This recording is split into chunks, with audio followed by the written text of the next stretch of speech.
Programang ito ay rated SPG. Striktong patnubay at gabay ng magulang ang kailangan. Maaaring may masiselang tema, lengguwahe, karahasan, sexual, horror o droga na hindi angkop sa mga bata.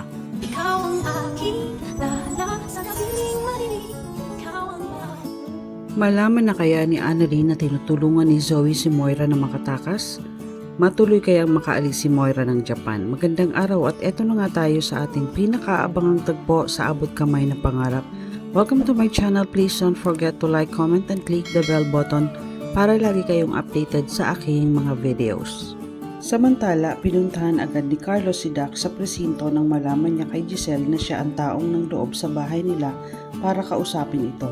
Sa loob ng presinto ay pinalabas muna ni Carlos ang mga pulis.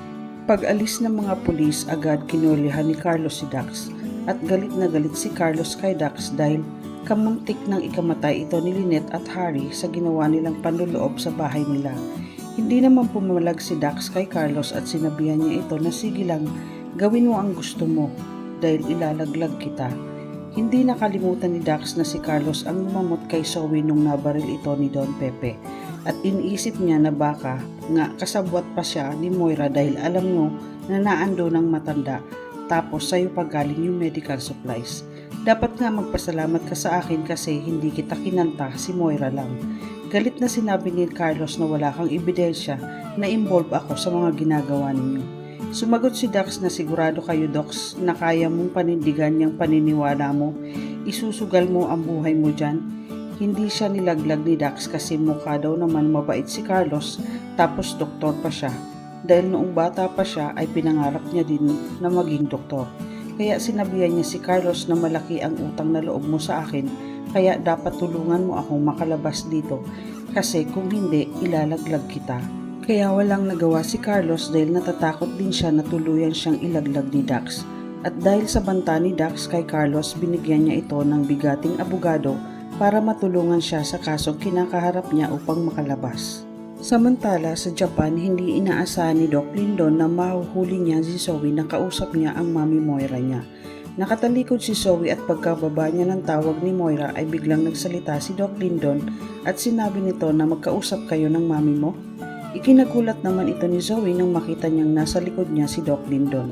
Sabi ni Doc Lindon, bakit ka nagsisinungaling sa amin na wala kang kontak sa mami mo? Pero nagkakausap naman pala kayo. Sigurado tinutulungan mo siya na makatakas. Sabi ni Zoe, minamanmanan mo ba ako? Galit na sinabi ni Doc Lindon na huwag mong ibahin ang usapan Zoe.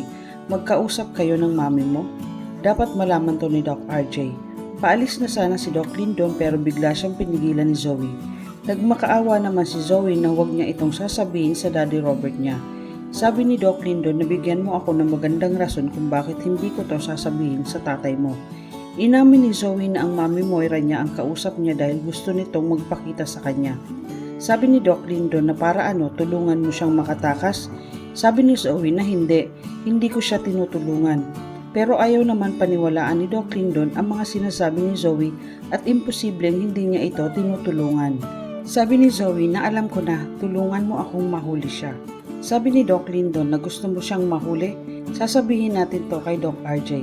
Hindi pumayag si Zoe dahil mas lalo daw makakahalata ang mami niya kapag maraming taong involved. Samahan mo ako mamaya, kitain natin si mami. Tulungan mo akong hulihin siya. Sabi ni Doc Lindon na sigurado ka bang hindi ka nagsisinungaling sa akin? Kaya pinagbigyan ni Doc Lindon si Zoe na samahan niya ito. Nagtaka si Doc Lindon kung bakit pumunta sila ng drugstore.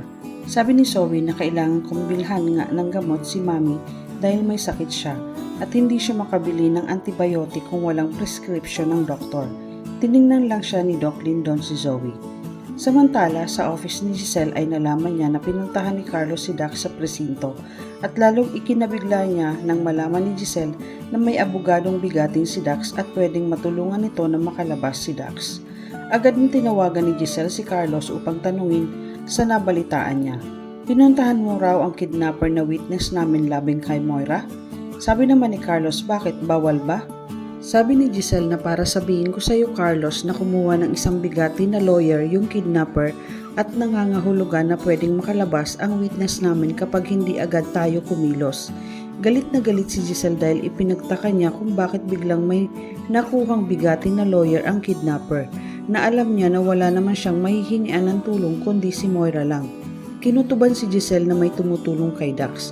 Kaya ikinagalit naman ito ni Carlos at parang pinagbibintangan siya ni Giselle na siya ang tumulong kay Dax.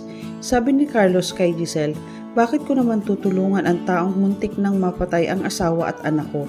Ipinagtaka naman ni Giselle ang sinabi ni Carlos. Sabi ni Giselle, wala akong sinasabi na ikaw ang tumulong sa kanya. Ano ba ang sinasabi mo? Ang ikinakatakot ko lang kapag nakalabas yung kidnapper at mawala siya sa atin bilang isang witness laban kay Moira. Hindi naman nakaimik si Carlos, kaya sinabihan niya si Carlos na kailangan na natin agad kumilos na mahuli si Moira bago pa makalabas ang kidnapper. Sabi ni Carlos na huwag kang mag-alala, tutulong ako para mahuli si Moira. Pero ang hindi alam ni Giselle, si Carlos ang nagbigay ng abogado kay Dax dahil kung hindi niya ito tutulungan ay ilalaglag siya nito at yun ang ayaw na mangyari ni Carlos. Samantala, hinintay ni Doc Lyndon si Zoe na makabili ng gamot dahil yun ang ginawang dahilan ni Zoe. Paglabas ni Zoe, sabi niya kay Doc Lyndon na hihintayin ko pa ang tawag ni Mami dahil hindi ko alam ang number niya. Ipinagtaka naman ito ni Lyndon kung bakit hindi niya alam ang number ng mami niya. Sabi ni Zoe na temporary number lang kasi ang gamit niya, kaya hindi na kumibo si Doc Lyndon. Ang hindi nila alam ay naandun si Moira at nakita niya na kasama ni Zoe si Doc Lyndon, kaya hindi na ito tumuloy na puntahan si Zoe. Nag-alala naman si Zoe para sa mami niya at iniisip niya na sana wag na itong tumawag sa kanya.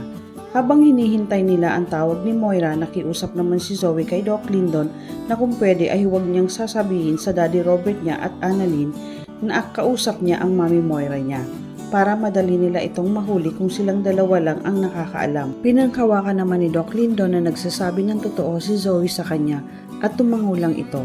Pero walang Moira na tumawag kay Zoe kaya naisipan na lang nilang bumalik ng hotel.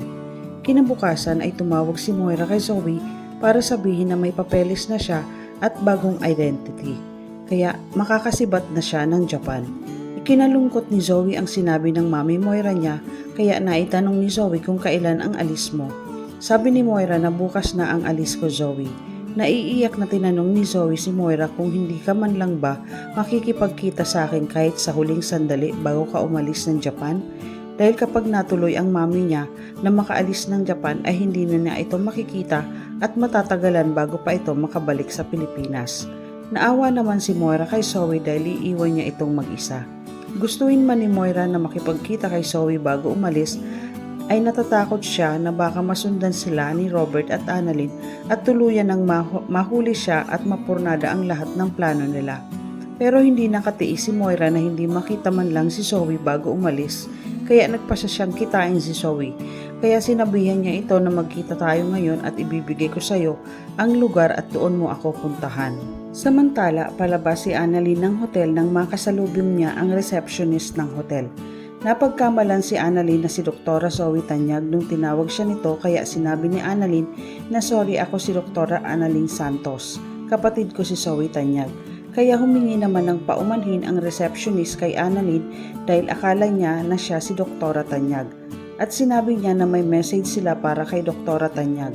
Naitanong ni Annalyn kung ano ang message para sa kapatid niya. Sabi ng receptionist na kailangan niyang mag-return call.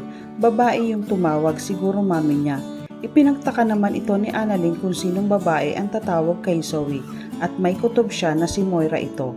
Napaisip siya na bakit alam ni Moira kung nasaan si Zoe tumutuloy at kung bakit alam niya na naandito si Zoe. Hindi kaya may kontak silang dalawang mag-ina at tinutulungan ni Zoe ang mami niya na tumakas? Kaya agad hiningi ni Annalyn ang number at sinubukan niyang tawagan. Ikinagulat ni Annalyn ang boses na narinig niya. Si Moira kaya ang narinig na boses ni Annalyn? Mahuli kaya nila si Zoe sa mga kasinungalingan nito? Makasibat na kaya si Moira palabas ng Japan? Yan ang ating pakaabangan dito lang sa Abot Kamay na Pangarap. Huwag bibitiw at huwag kalimutang mag-subscribe. Maraming salamat po and God bless.